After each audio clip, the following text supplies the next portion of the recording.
The most recent pair of games played this season was a week ago on Wednesday, April 5th, a doubleheader between the Wrecking Crew and the Lynx. Over the last couple seasons, this matchup has become a little bit of a rivalry due to the Morton brothers leaving the Lynx and going to the Wrecking Crew, but also there's just been some good games in JAL 22. They played each other in the regular season finale. The winner went to the playoffs and the loser was out. Of course, the Lynx won that game.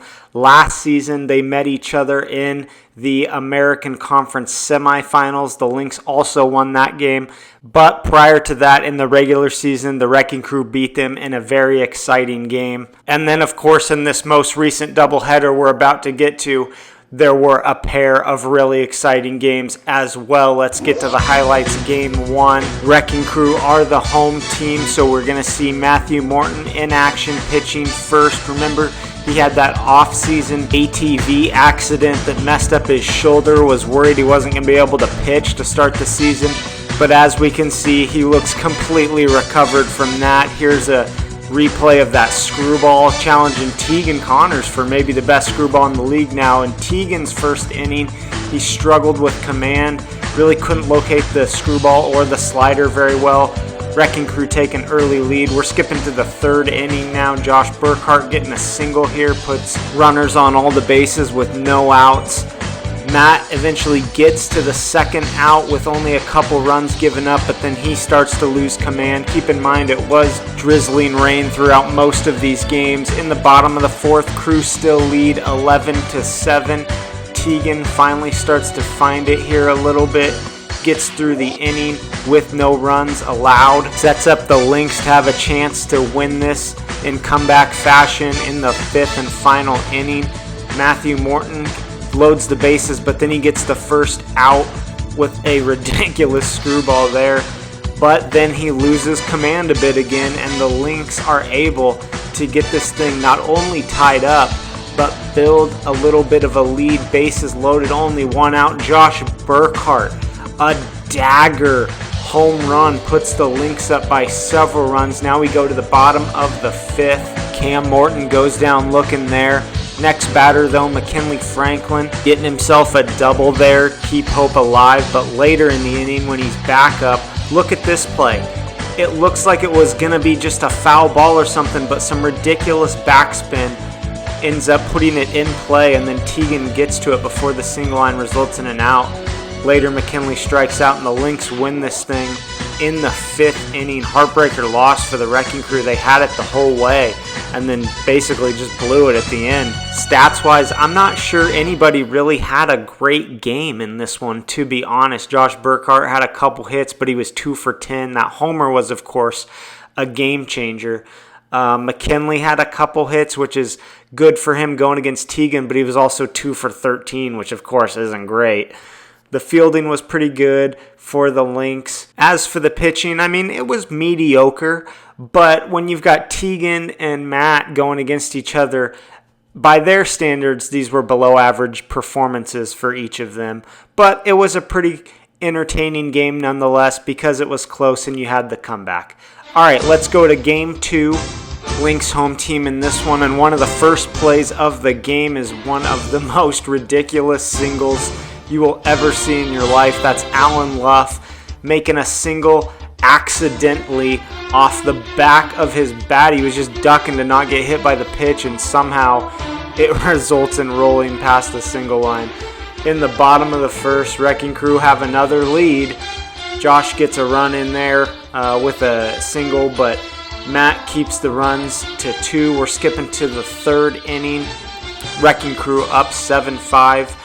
Bases loaded. Alan Luff, there's another single that is an actually intentional one, but Tegan is able to keep the damage pretty minimal. It's a 9-5 Wrecking Crew lead.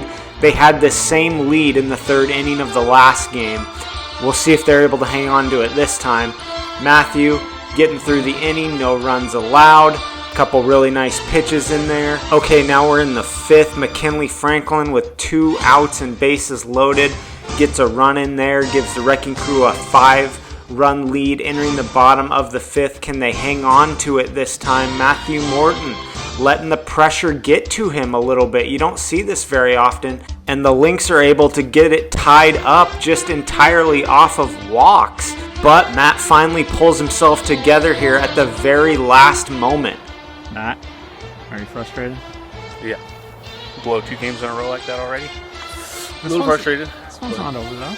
Oh, I know. But it could have been. So we head to extras. Lynx have all the momentum, but Alan Luff right here gonna get a solo home run.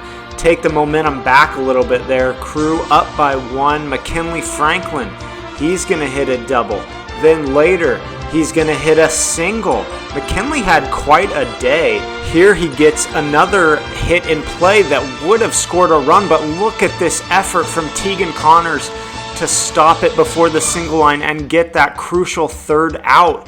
Look at that effort, and he gets it inches from the line, which is kind of hard to see there. So the Lynx need 1. You're thinking they probably have a good chance to get it when they get the first man on base, but then Matt goes 1, 2, 3, ends it in 4 pitches in that 6th inning, and the Wrecking Crew get the split. They are now 1-1, and the Lynx, who of course had already played a game this season, are 2-1 overall. Let's look at the stats in this one. We'll start at the top. The pitching was, of course, a lot better. They each gave up several less runs than the prior game, and they both played an entire extra inning. Batting-wise, the Wrecking Crew were impressive. They went with a 2-man lineup of McKinley Franklin and Alan Luff, which kind of surprised a lot of people, including myself. Cam Morton only took 1 plate appearance, and Matt Morton didn't even bat. But look at these numbers. Alan Luff, 4 hits, that home run that ended up winning the game in extras.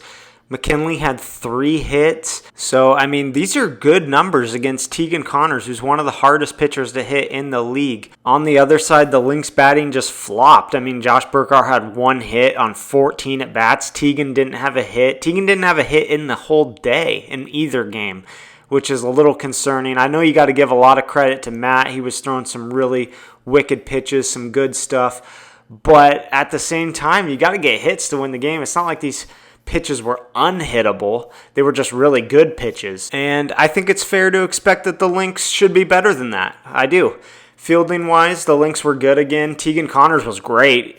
He had that key fielding out where he dove for it, and then he had 4 other stops. Nick Miller had some stops. So defensively, they played plenty well enough to win this game, but they just came up short offensively. So overall, another couple really competitive, close games out of these 2 teams. Always seems like when they get together lately, they are producing really exciting, memorable games. Hopefully, maybe we'll see another matchup in the playoffs later this season.